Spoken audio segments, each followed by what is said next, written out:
Hello guys, this is Jack, and today we're going to be talking about some of the stuff that I saw recently at the Montclair Film Festival and New York Film Festival. I've been doing sporadic videos for the past couple days covering a lot of the movies that I saw over there, but I want to do like a little quick impromptu reviews of some of the stuff that I had seen, but I kind of want to just talk about them, not super in depth because it would probably take, 2 hours to really dive a lot deep into these movies, but I did review J. Kelly, Hamnet, Sentimental Value, and Bugonia on my channel. You can check those videos out if you want to, but the other films that I will be talking about here are just going to be quick little blurbs just to get the films out of the way so I can kind of put everything together in one condensed video. And you'll be, looking at the timestamps if you want to like jump through back and forth of the films that I covered on this video, in this video. So yeah, let's kind of like dive into some of the movies that I saw at Montclair and New York Film Festival. So one of the films that I caught earlier in the festival of Montclair was The President's Cake. This is Iran's submission for the International Feature nomination for the Oscars, and this film is basically about a girl who is forced to bake a cake for Saddam Hussein in the 1990s. And it's a really interesting concept and kind of a thing that actually happened in the regime, where basically these kids were selected to do things for Saddam Hussein's birthday, baking a cake, creating the party, etc., etc. And this kind of story follows a girl who's selected to create a cake for Saddam Hussein. So it's a whole thing where she has to go to the city to find all the ingredients in time before the birthday party, and there's a lot of stuff happening in the middle of the whole situation where she can't find the correct ingredients. There's her best friend who's kind of like lost in the city and she's trying to find him. And it's a whole thing where the grandmother is taking care of the little girl and the grandmother becomes sick. And it's a whole thing where you're following this girl as she's going through a lot of crazy things that are happening in the day of trying to find the ingredients for the cake. And I thought this film was really interesting, very well shot. There's a lot of sad moments in the film, especially towards the end, which I won't spoil, but it does really play a lot with the whole idea of kids being trapped inside of this war-torn area and they can't escape from the tragedy of war. And I thought the main lead in this was really great. It's one of those films that I've seen before a long time in a lot of my attention to international features, but I think this was very soft, but also at the same time, it does play with the message of war and like how it destroys children inside of war. And yeah, I thought this was really, really interesting. So let's move on to the next movie. The next movie I saw at the Montclair Film Festival was The Love That Remains. This film was directed by one of the directors who did Godland a couple years ago. That one was kind of like a film where it was dealing with like a priest in an Icelandic town. And this one is kind of more softer, where you're following a family who is going through some hardships. The father is divorcing the mother, and the mother is distant from the father, and it's a whole situation where the father's trying to like go back to normal with the kids, but they can't because the parents are kind of like in the fritz and kind of distant away from each other.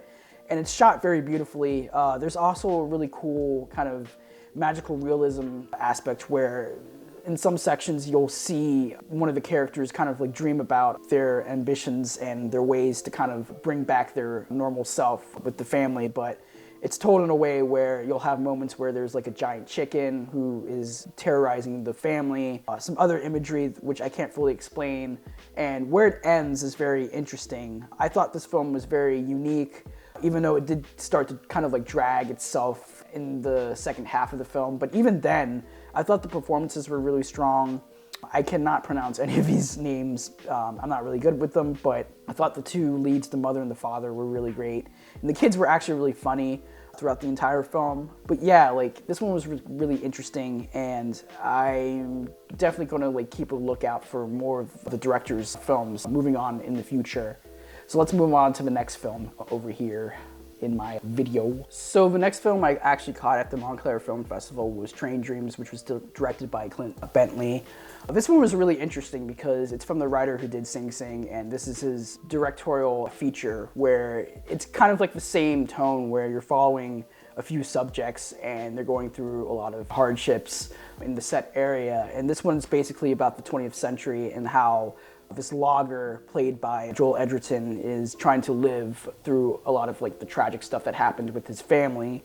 And the tragic stuff actually happens in the middle of the movie. It kind of takes its time to really get to that point, which was kind of like frustrating for me because I thought the tragedy was going to start like right from the beginning and then it would work itself out. But here it takes a while to really pick itself up to that point, which I kind of had like the problem with compared to other people who I've talked to who really like this film. And it is drawing like a lot of comparisons to like Terrence Malick's The Tree of Life with its very poetic third person, first person perspective with like the voiceovers. And like Felicity Jones's performance is also great, and William H. Macy and Carrie Condon.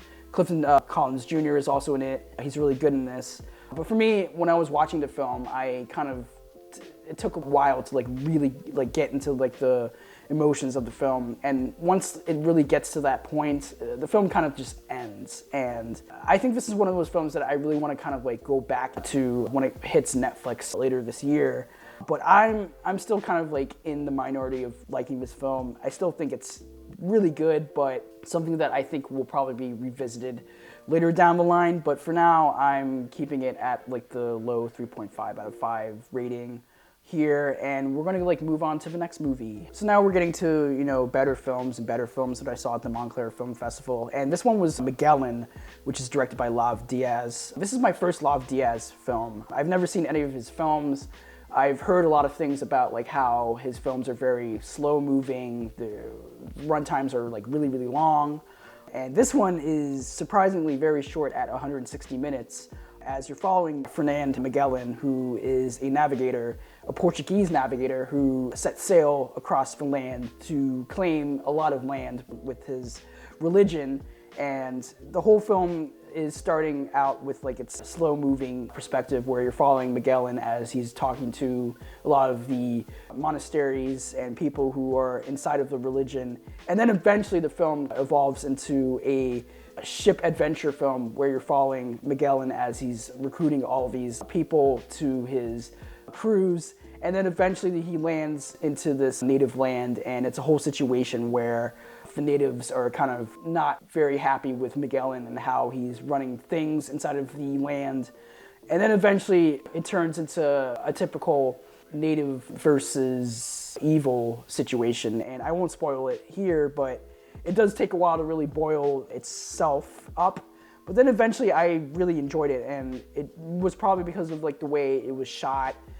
The slow moving pace actually really helped me a lot when I was watching it, because it really kind of like made me thoughtful of like the situations these people are getting into. And the performances are also like really, really great. Bernal is fantastic in this film, definitely Oscar worthy in my opinion, especially the stuff that he goes through later down in the film. And yeah, like this is one of those films that I will, you know, keep my eye on in terms of award season. I do think it does deserve that international feature nomination, and I think it's probably one of the most accessible, you know, Lav Diaz films from what I've been hearing. And this was actually a movie that I caught with a couple of people that I follow on Letterboxd, especially Jared Gilman, who is an actor. He played the kid from Wes Anderson's Moonrise Kingdom, and we had a really great discussion about it. And yeah, this was just really interesting, and I want to see more of his films, Lav Diaz. The runtime scares me with a lot of his stuff, but I've seen a lot of long movies, so I'm definitely gonna keep an eye on his filmography from now on in my life. But let's move on to the next film. So the next film that I caught at the Montclair Film Festival is A Poet, directed by Soto, Simon Soto. This one was just fucking hilarious, man. And it's basically about a aging poet who is trying to figure out what he's doing with his life. He's living with his family. He doesn't really have a stable job, and he's constantly broke.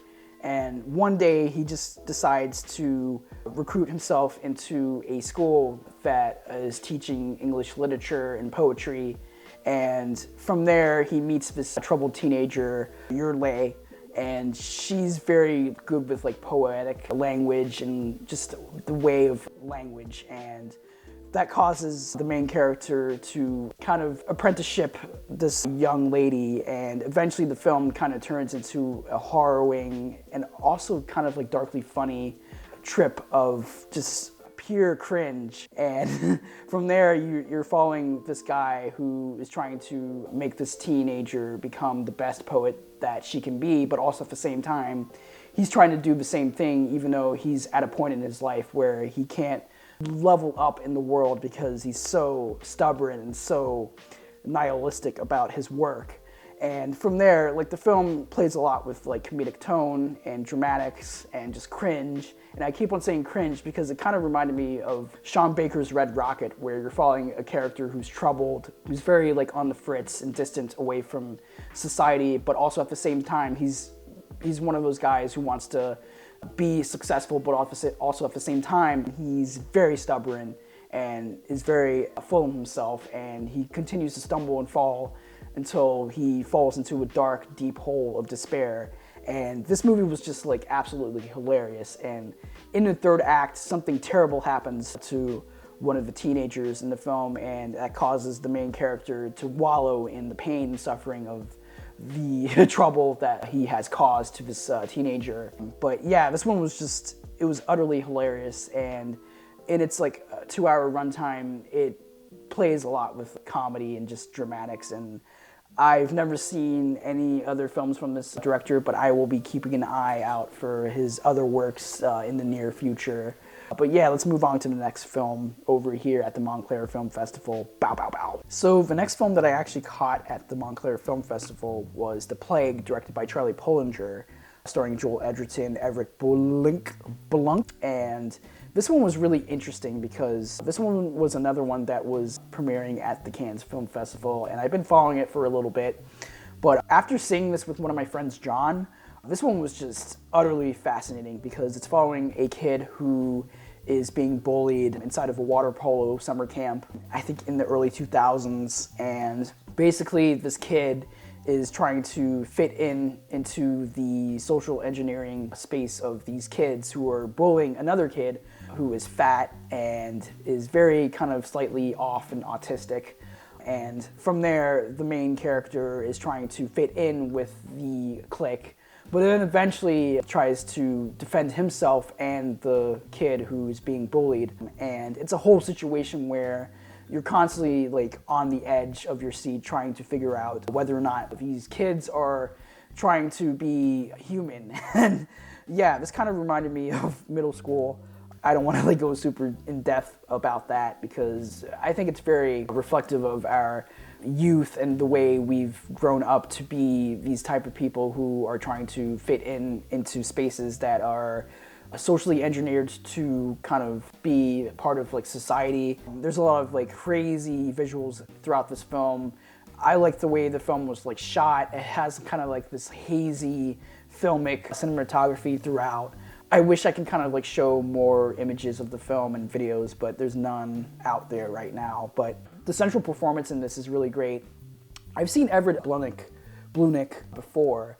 He just did a movie called Griffin in Summer just a while back in the summer, which I actually really enjoyed, and his performance in this is way more intense, and he's playing a lot with the character that he's playing. And Joel Edgerton is also in this, and he plays the coach in the film, and he has a really great moment with the central main character and the other kids, with the whole idea of them bullying this kid and trying to really try to figure out how to move on from what's happening in the situation they're at, but also at the same time, it's going to continue to be a part of their lives for the rest of their lives. And yeah, this one was just utterly fascinating and riveting, and kind of reminded me of like that moment in Diary of a Wimpy Kid with the cheese touch. Stop! Good God, man! You almost got the cheese touch. It does actually play with the whole idea of the cheese touch with the thematic of The Plague, where the fat kid has like this weird thing that's happening with his body, acne. If I remember correctly, it's quote unquote not contagious, but the kids are making it to seem like it's contagious, and that causes a whole social engineering experiment where the kids are constantly playing around with the idea of this kid being, sick. But then as the film progresses, it turns into a whole situation where it's just like, yeah, it's fake. But, kids like to really kind of play up themselves and play with these engineering concepts to kind of become more superior to others when really they're not superior. They're just bullies. But yeah, this one was just utterly fascinating, and I highly recommend it. I think it's coming out next year, so keep an eye out for it. And I'll move on to the next film over here in this video. And finally, I'm going to talk about Begon's new film, Resurrection, which is probably one of the best films of the year, and probably the best film that I caught at the Montclair Film Festival, aside from Hamnet, which I reviewed earlier on my channel. But Begon, his filmography has been really interesting for me personally, because I really liked his last two films. They've been growing on me ever since I saw them way back when they came out. But now with Resurrection, he is taking a step further and is trying to make something that is very cinematic and very poetic, but also at the same time plays a lot with like his sensibilities. As you're following a future where basically film has been eroded, there's no such thing as film. Dreams are a way to kind of escape, but also at the same time are things where if you use dreams, it will kill you. And in the first act of the film, you're following this woman who is trying to put all the dreams together in a suitcase and is trying to bring back the dreams and make sure that dreams are a thing of a way of life and humanity, and also at the same time a thing where it can continue to bring humanity up to its point of just pure joy. And the first act is that. And then as the film progresses, you're following several acts and dreams of different characters in different time frames. Most of them are about morality, most of them are about bitterness and love, and it's told with different expressionists of film, as the first one is basically a silent German expressionist story with the woman capturing the patron's dreams in a briefcase. And then eventually each chapter continues with one being about a guy who is bitter and tries to bring back a person to life, but that person is telling him not to do what the things that he's supposed to do, and kind of like make sure that he's trying to move on from the bitterness in life that happened earlier in his past. It's a weird way to kind of bring this whole film together, but it just works. And then eventually the last chapter in the film is the 1999 section, where you're following two lovers who are fighting against these evil forces of the mafia. And the last act of this film is shot entirely in a one take in 30 minutes. And the whole camera shot of the film glides through this enclosed town area all the way to this club who is hosting a mafia party. And yeah, the whole film plays a lot with dreams and emotions and just life in general. And it's also told in a way where, once again, film is dead. It's basically a dead medium, and Begon is trying to make sure that the whole aspect is still lively and still there, and it still is. But the way the film ends in 1999, I think it's truly a spectacle and a way to say that, hey, 1999 was the last era of great cinema, and I think Begon understands that and uses that to his advantage. And yeah, this was just utterly fascinating, and one of those films where I want to go back to this film and kind of see what other stuff that I missed throughout the entire film. It is an experience to be had, and it's one of those films that needs to be seen in theaters with the full attention to all of the details. And yeah, I kind of compared this to Wings of Desire and Spy Kids 3D Game Over.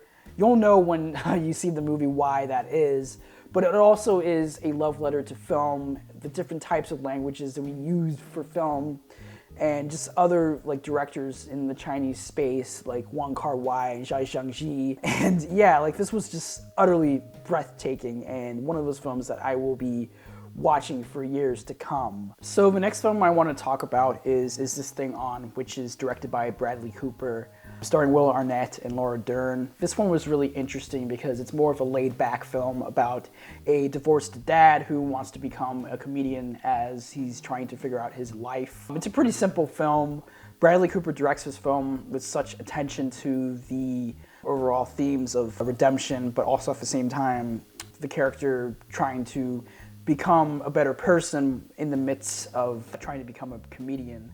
And I thought the film was really fantastic. Will Arnett, I think it's probably his best performance that I've seen from him personally. Here, he's playing the character with such humanity and like very fun kind of vibe. And he's one of those actors who can really play a real person and a person that you know in real life. And it's kind of like BoJack Horseman, but with less depressing themes. It's just very lively, lived in, and Bradley Cooper directs this film with more kind of like a low-key aspect compared to his last two films, A Star Is Born and Maestro, where it was just very bombastic, and he was just throwing a lot of stuff at you. Here, it's just very restrained, and just a, simple dramedy.